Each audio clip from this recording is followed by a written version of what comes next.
you'll hear people say, oh, somebody has stubborn calves or things like this. How do you rectify some of these things? I never lock, but I get the contraction because the minute you lock, where is it sitting at? Yes. Whatever it takes for that client to feel that muscle work, because I don't want to be soft, have all this loose skin hanging all over the place. All right, we're here at Gold's Gym in Venice, and we're here with the legendary Charles Glass. I've been friends with Charles probably for 20 years. He's seen me 20 plus. 20 plus, yeah. He's seen me every shape and size that you can possibly imagine. Seen me probably almost around this weight when we first met. When I first met you, you were a little smaller than this. Yeah, about 210, 220. Yes. I'm about 235, 240 now. And I went all the way up, 300 pounds plus, and the whole thing with all the powerlifting stuff. Charles has been, everybody knows his resume. He's a championship bodybuilding trainer. He's worked with some of the best. He put some of the best guys in the history of bodybuilding on stage, and they've been really successful. And you're pretty strong, right? Because you had the gymnastics background? I was strong only because I used to play around with the weights all the time, and it just made me stronger for gymnastics. So when I went into the gym, they couldn't believe it. I actually started off with Olympic lifting. Oh, okay. I did that. I weighed about 150, and my very first time ever playing around with the weights, they showed me how to do a snatch, and they said, "Can you do this?" I said, "Yeah." So I get 135. It was easy. Can you go up? I said, "Yeah." They gave me 185. It went up because I was quick, and the timing for it was perfect for me because I just squat up underneath. I ended up with 225. It was my very first time ever doing it. It's important to have everything in your arsenal, and that's what you do with a lot of your guys, right? Yes. What I do is I go in and I assess a guy, I look at a guy, and I figure out what their weaknesses are. Not their strength, because everyone has strength. What are your weaknesses? Right. So if we can improve those weaknesses, they can become better bodies. Some things are really tough, though. Like some people have stubborn, you'll hear people say, oh, somebody has stubborn calves or things like this. How do you rectify some of these situations? When you have stubborn calves, it's because you're not doing it right. Now, if you look at dancers, they have big calves. Why? Because they're always pop, spring, long distance runner, up on it, boom, boom. Yeah. Why? It's that quick movement. That builds calves. But as bodybuilders, we don't have the time, we don't think of the process. Right. So we don't do it. Who are some of the most genetically talented people that you've worked with? People where it almost doesn't even make any sense to you on how quick they're able to gain muscle and size? Well, there was a couple of guys. Flex Wheeler had probably tenacious upper body. Yeah. I mean, it was just put together right. Then came along Paul Gillette. Oh my God. And Paul Gillette was not missing a body part. Yeah. Now, he didn't have a great back. It's because he couldn't feel his back.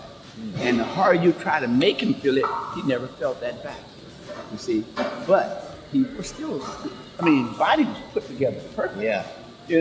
But he just couldn't pose. He could, a lot of little things he didn't take care of. But bottom line, the body was together. Chris Cormier, look at him. Yeah. Everything was there.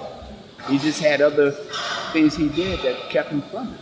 How are some of these guys able to have such longevity? You got Dexter Jackson, and you got obviously Robbie Robinson leading the way. Mm-hmm. And yourself, you're still in really good shape.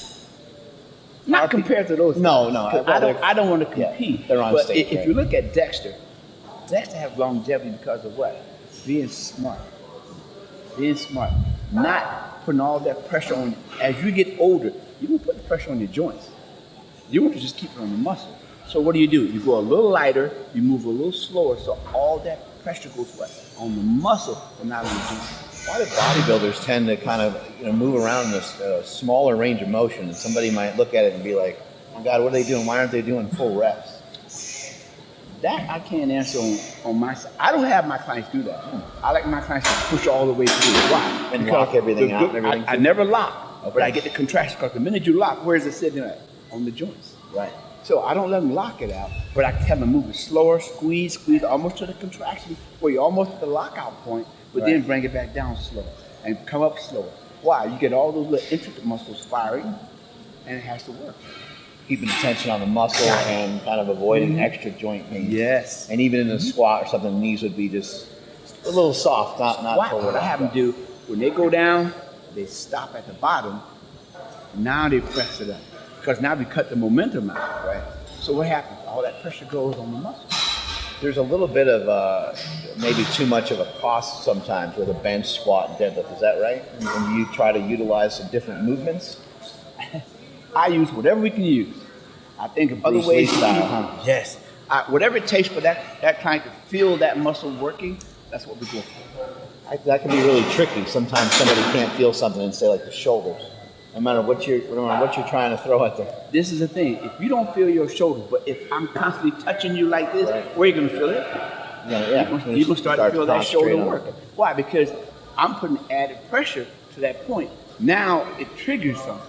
Now you can feel it. Hey, careful what muscle you're poking at. You know what I mean? Oh yeah, well, see, that's the difference between a gland and a muscle too. Right? Yeah. We don't poke glands. Yeah, we gotta be a little bit more cautious. What do you think's something that people are missing when it comes to trying to build muscle? Because we're in a society right now where we do have an obese population, and people are trying to lose weight all the time.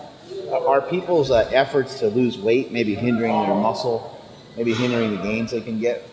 It just depends on what they want. You know, if you have a lifestyle, most people want to bring their weight down first to go back up. Right. I like to, as I'm going down, I want to get stronger and get tighter.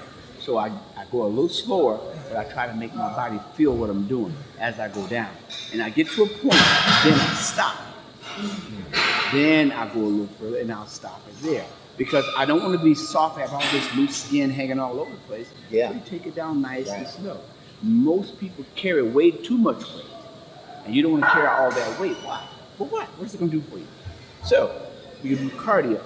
I make them focus on what they're doing. They don't have to run. They have a brisk walk. You know, on the incline, you're going to feel just the same. I've seen you in here for many years, and I see you in here super early in the morning. I think you get in here at like 4 o'clock, 5 o'clock, almost every single day. Best time. And you've been training people for how long? Wow. I started training people back in '83. Holy shit. That's a lot. That's a decade. That's a lot.